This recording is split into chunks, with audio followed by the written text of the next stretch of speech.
මීරිගම ප්‍රාදේශීය ලේකම් කාර්යාලය මගින් පවත්වන ජංගම සේවයේ ඔබට ලැබෙන සේවාවන් සියලුම හැඳුනුම්පත් රාජකාරී නව හැඳුනුම්පත් ලබා දීම, පැරණි හැඳුනුම්පත් සංශෝධනය කර දීම, නැතිවෝ හැඳුනුම්පත් ලබා දීම. උප්පැන්න මරණ විවාහ සහතික ලබා ගැනීමේදී මොකද්ද සිද්ධ වෙන්නේ? 27 වෙනි වගන්තිය 90 නම් සංශෝධනය, උපැන්න සහතිකයක් ලබා ගැනීම, මරණ සහතිකයක් ලබා ගැනීම, විවාහ පදිංචිය. සමාජ සේවාංශයේ අපෙන් ඔබට ලැබෙන සේවාවන්. අවුරුදු 60ට වැඩි වැඩිහිටියන් සඳහා වැඩිහිටි හැඳුනුම්පත් සකස් කිරීම, ආබාධිත පුද්ගලයන් හඳුනා ගැනීම, රෝගාධාර ලබා දීමට අවශ්‍ය ප්‍රතිලාභීන් හඳුනා ගැනීම, පිළිකා රෝග, ක්ෂය රෝග, තැලිසිමියා රෝග දීමනා ලබා දීම. වේයන්ගොඩ සිංහ සමාජයේ ජංගම සේවාවට ලබා දෙන සත්කාරක සේවාවක්. අක්ෂි සායනය හා ස්කන්නාඩි ලබා දීම, රිය නියාමක කබා, නීති උපදේශනය, ප්‍රාදේශීය ලේකම් කාර්යාලය සඳහා රෝදපුටුවක් ලබා දීම. තෝරා ගන්නා ලද පාසල් ළමුන් සඳහා ඇස්කන්නාඩි ලබා දීම. ළමා පිළිකා හා ළමා පෝෂණය පිළිබඳ වැඩසටහන් පැවැත්වීම. පාසල් භූමියේ පැල රෝපණය, කොළ කැඳ ලබා දීම. සියලුම ඉඩම් සම්බන්ධ ගැටලු.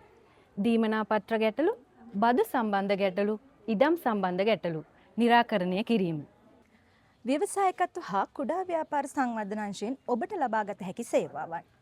ව්‍යාපාර ලියාපදිංචි කිරීම, ව්‍යාපාරය සඳහා අවශ්‍ය සියලුම උපදේශනය ලබා ගැනීමට හැකිවීම. බිම් සවියේ රාජකාරිවලදී මොකද්ද වෙන්නේ? ඔප්පුවේ පිටපත, ජාතික හැඳුනුම්පත, ඒ වගේම පිඹුරු ලේඛනයේද සමග එදිනට පැමිණෙන්න. මීරිගම සෞඛ්‍ය වෛද්‍ය නිලධාරී කාර්යාලය මගින් පවත්වන බටහිර වෛද්‍ය සායනයටද සහභාගී වීමට ඔබට මෙහිදී අවස්ථාව ලැබෙනවා. එහිදී සුවනාරී සායනය, පවුල් සැලසුම් සායනය, දන්ත සායනය වගේම බෝනවන රෝග සායනය සඳහා ඔබට සම්බන්ධ වෙන්න පුළුවන්. දේශීය වෛද්‍ය සායනය යටතේ ජංගම සේවයට ලබා දෙන සත්කාරය මොන වගේද?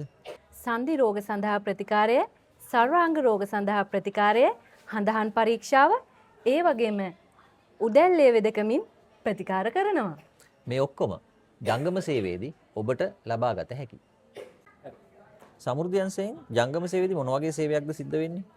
සමුද්දි වැඩසටහන, සවි බල ගැනීමේ වැඩසටහන, සිප් දොර ශිෂ්‍යත්ව වැඩසටහන.